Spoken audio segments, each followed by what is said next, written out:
के ही विधि समझाऊं। कल पढ़ रहे थे मनोनिग्रह, मन को रोकने के उपाय। तो कौन कौन से याद है? कौन कौन से है मन को रोकने के उपाय? क्या क्या साधन करते हो आप लोग मन को रोकने के लिए?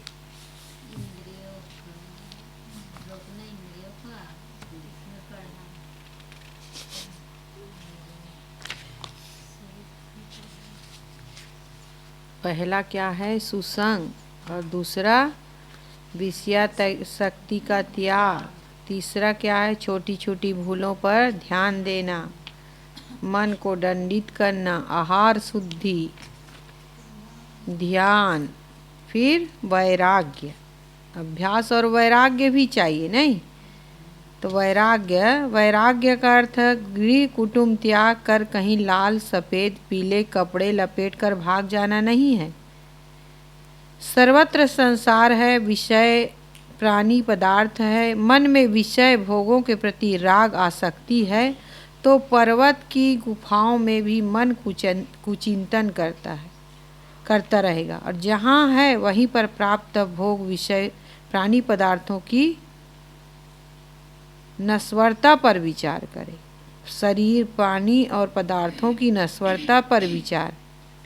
शरीर में अधिक राग है, विचार करो जिस शरीर में इतनी आसक्ति है वह शरीर कैसा है?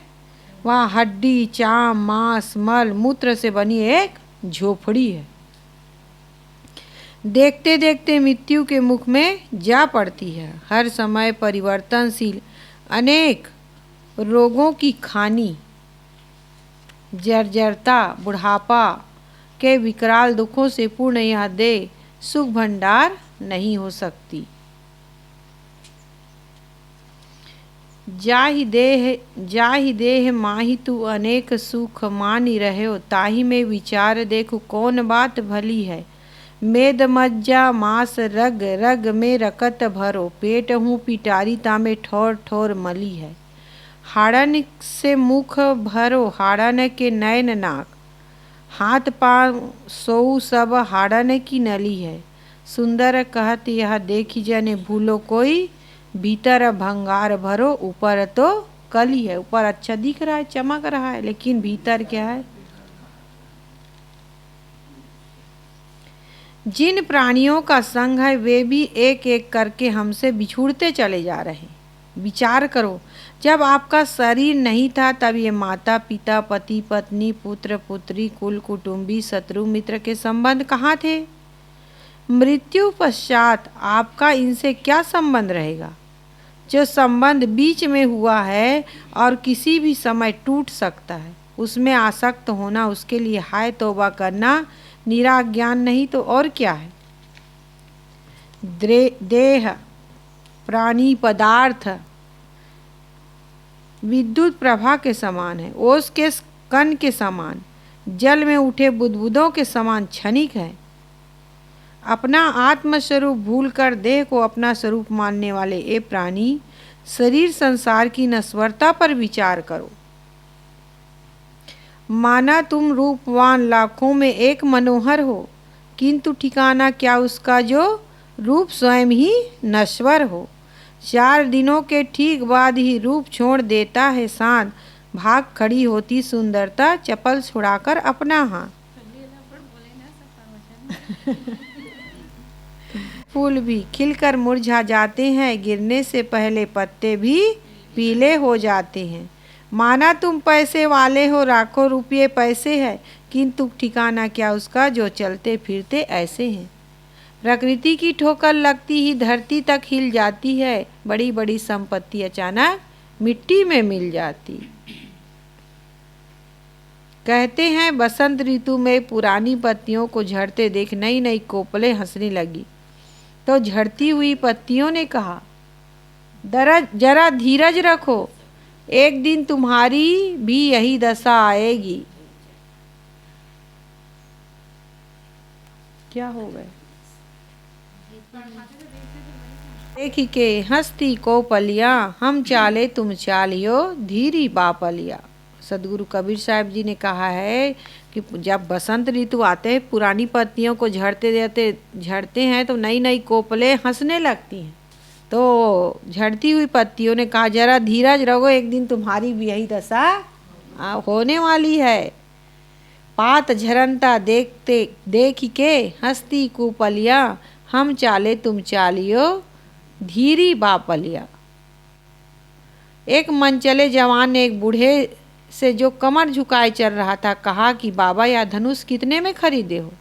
बूढ़े ने कहा, बेटा बिना खरीदे ही एक दिन यह सबको मिल जाता है, फ्री में, एकदम फ्री में मिल जाता है, खरीदने की जरूरत नहीं है। युवक ने पुनः कहा, बाबा तुम्हारा क्या खो गया जो नीचे खोज रहे? नीचे अब झुके झुके चलते हैं कई लोग ना, सीधा नहीं हो पाते। तो युवक ने, मनचले युवक ने क्या कहा कि बाबा तुम्हारा क्या खो गया है जो नीचे खोज रहे हो? बूढ़े ने कहा, बेटा जवानी खो गई है, उसे खोज रहा हूँ। ना चाहते हुए भी डांट टूटते हैं, बाल पकते हैं, चाम में सिकुड़न आती है, कानों से कम सुनाई देने लगता है, आँखों से कम दिखाई देने लगता है, चाल बेचाल हो जाती है, डंडे का सहारा लेना पड़ता है, रोग जर्जरता आ घेरते हैं और काल अचानक दबोच लेता है। फिर भी यह भूला मनुष्य इस देह में आसक्त होकर विदेह की याद नहीं करता, आत्मज्ञान से विमुख हो रहा है। विशाल देव ने कहा है, को चाहत प्रतिकूलता रही सबन सिर नाच, तीनों पन तन छूटते हानि लाभ दुख राच। आत्मज्ञान में ही इस जीव की कुशलता है, किंतु उसने प्राणी पदार्थों के संयोग मिलन में कुशलता मार रखी है। कुशल कहत कहत जग बिन से, कुशल काल की फांसी हो, कहें कबीर सारी दुनिया बिन से रहे राम अविनाशी हो। ज्ञानी की दृष्टि में समस्त दृश्य जगत सपने के सदृश भासता है। सपने सोया मानवा, खोली जो देखे नैन, जीव परा बहु लूट में ना कछु लेन न दे। जगत भोगों की नश्वरता का विवेक न करने से ही जगत के अनेक राजे महाराजे हाथ मलते पश्चाते चले गए। चक्रवर्ती सम्राट धनपति अपने साथ कुछ ना ले जा सके। हमारा माना हुआ जो कुछ भी है क्या मूल्य रखता है? भरत खंड के अधिपति चक्री कितने भू पर आए, वासुदेव बलदेव काल के भीषण उदर समाए। प्रबल शक्ति संपन्न सैन्य उनका सा और कहाँ है, किंतु धरातल पर क्या उनका नाम निशान रहा है? अक्षय धन परिपूर्ण खजाने शरण जीव के होते, तो अनादि के धनी सभी इस भूतल पर ही होते। पर न कारगार धन होता है अंत मृत्यु की बेला, राजपाट सब छोड़ चला जाता है हंस अकेला। विचार करो, पदार्थों से अपने मन को ऊपर उठाओ। विद्या पद अधिकार सभी थोड़े दिन के हैं। जैसे कछुआ अपने अंगों को अपनी खोल में समेटकर सुरक्षित हो जाता है, बाहरी चोट से बच जाता है, वैसे संसार के राग की चोट से बचना चाहो तो नित्य अभ्यास करो और अपने मन को अपने आप में समेट कर रखो। विषय भोगों में, प्राणी पदार्थों की आसक्ति में पड़े पड़े कोई चाहे कि मन वश में हो जाएगा तो यह असंभव है। चना का चबाना और सहनाई का बजाना साथ साथ नहीं हो सकता। हंसना और गाल फुलाना एक साथ नहीं हो सकते। लोग जनक विदेह का उदाहरण देते हैं और देह के भोग में आसक्त रहकर थोड़ा पूजा पाठ दान करके ही वे विदेह कहलाना चाहते। घर में चाहे खाने का ना हो अथवा हो भी तो विषया शक्ति में पड़कर संतानों की लाइनें लगाते चले जाते हैं। भले बाद में उन्हें ठीक से सुरक्षित ना कर पाए, उनसे सुख की आशा किए रहते, किंतु जैसा मन चाहता है किसको सुख मिलता है। फिर भी जनक का उदाहरण देकर विषया शक्ति त्यागना नहीं चाहते। और सत्य तो यह है कि जनक के कोई संतान ही नहीं पैदा हुई। वैसे तो आदमी जनक है, हाँ वह जनक है, दुर्गुणों का, दुराचार का, मनोवासनाओं का, चंचलता और अशांति का। किसी महापुरुष का आदर्श रख कर तदनुकूल आचरण की आवश्यकता है। हमें सद्विचारों का जनक बनना चाहिए। हम सब जनक हैं, लेकिन कैसे जनक बने हैं? किसका जनक है? किसका जनक? कौन कौन सुने हो? हैं? किसके जनक हो बताओ? लिखने वाले बताओ भाई।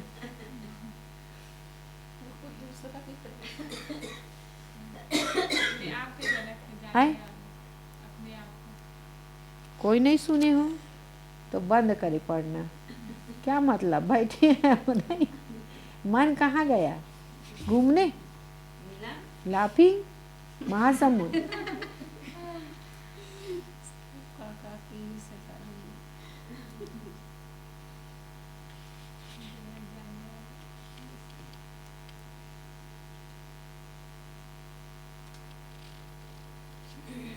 लोग क्या करते हैं, जनक का उदाहरण देकर जनक का उदाहरण देते कि जनक क्या थे, वेदेह। लेकिन हम क्या करते, जनक का उदाहरण तो, लेकिन देह के भोग में ही लगे रहते हैं, विषया शक्ति त्यागना नहीं चाहते। और जनक का उदाहरण देते हैं। सत्य तो यह है कि जनक के कोई संतान ही पैदा नहीं हुई थी और हम विषय शक्ति में लगे हुए। वैसे तो आदमी जनक है, सब आदमी क्या है, जनक है।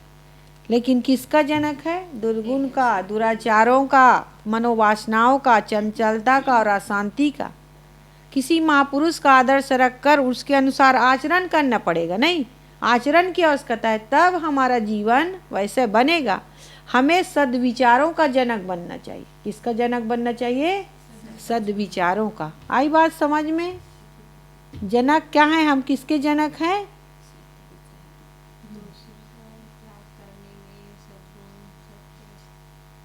अभी भी समझ में नहीं आया किसी को भी है? भोगों का जनक है, लेकिन अब उसका त्याग कर देंगे तो सद्गुणों का जनक बन गए। हाँ, दुर्गुण, दुराचारों, मनोवासनाओं, चंचलता, शांति का जनक बने रहते हैं। इसलिए शांति नहीं मिलती है, इसलिए तो भटकते हैं। इसलिए तो लड़ाई झगड़ा, दोष दुर्गुण देखते हैं कि नहीं, बताओ। तो जनक किसका बनना है? सद्विचारों का जनक। विषय आशा दुखप्रद। विषयों के बीच में रहते रहते मन की ऐसी आदत पड़ गई कि यह दुख पाते हुए भी सुख की आशा में लटका हुआ है। एक सघन वन में एक व्यक्ति जा पहुंचा। वह अचानक घास फूस से ढके हुए एक कुएं में गिर गया। गिरते उसके हाथ में एक शाखा जो उसमें लटक रही थी आ गई। वह उसे पकड़े हुए अधर में लटका हुआ है और देखता है कि नीचे भयंकर सर्प एवं जल जंतु मुंह बाएं उसकी ओर देख रहे हैं।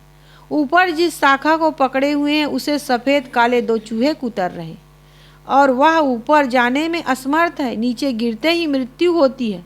ऊपर शाखा के कट जाने का भय भी उसे त्रस्त कर रहा है। वह देखता है कि जिस शाखा को चूहे कुतर रहे हैं उसमें मधुमक्खियों ने छत्ता लगा रखा है। उस छत्ते से एक एक बूंद मधु टपक रहा है। वह अपना मुख फैला देता है, एक एक बूंद का स्वाद लेने लगता है और प्रतीक्षा करता है अगली बूंद के टपकने की।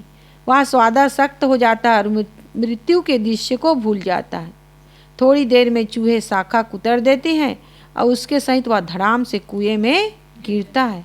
जल जंतु उसे खा लेते हैं और जीवन लीला समाप्त हो जाती है। तो यह संसार क्या है? सघन वन है।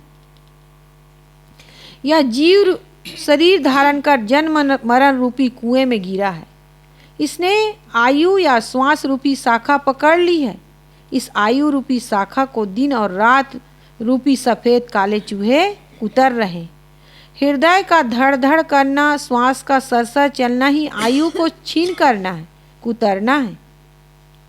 काम, क्रोध, लोभ, मोह, राग, द्वेष आदि रूपी भयंकर जल जंतु इसे निगल जाने के लिए हरदम तैयार है। फिर भी यह आशा रूपी मधुरस का पान कर रहा है। आशा रसपान में आसक्त होकर भूल गया कि अभी आयु शाखा कटेगी और मृत्यु निगल जाएगी। होता यही है कि आशा रूपी मधुर रस का पान करता ही रह जाता है और मृत्यु निगल जाती। इसलिए कहा गया है, नहीं आशा पूरी यहाँ, नहीं जीना इकरार, नहीं अवसर मिलन को ताते करहु विचार। सदगुरु श्री राम सौरा साहिब जी ने कहा है। पिंगला नाम की वेश्या संध्या के वक्त अपने रंग महल की छत पर खड़ी होकर किसी पुरुष के आने की प्रतीक्षा कर रही थी। इसी आशा में अर्धरात्रि हो गई, कोई नहीं आया। वह निराश होकर अपने कक्ष में चली गई और गंभीरता से विचार करने लगी कि इन चाम, हड्डी, मांस, मल मूत्र से बने शरीरों की आसक्ति में मैं व्यर्थ जीवन बिता रही हूँ। विचार करते करते उसे विषयों से विराग हो गया और सुख से सो गई। शेष जीवन पवित्रता से बिताने लगी। इसीलिए कहा गया है, आशा ही परमम दुखम नैरास्यम परमम सुखम, यथा संजिक्त कांताशा सुखम सुवा पिंगला। अर्थात आशा महान दुख है, विषयों की आशा को त्याग देना सुखप्रद है। पिंगला ने जब पर पुरुष की आशा त्याग दी तो सुख से सोई।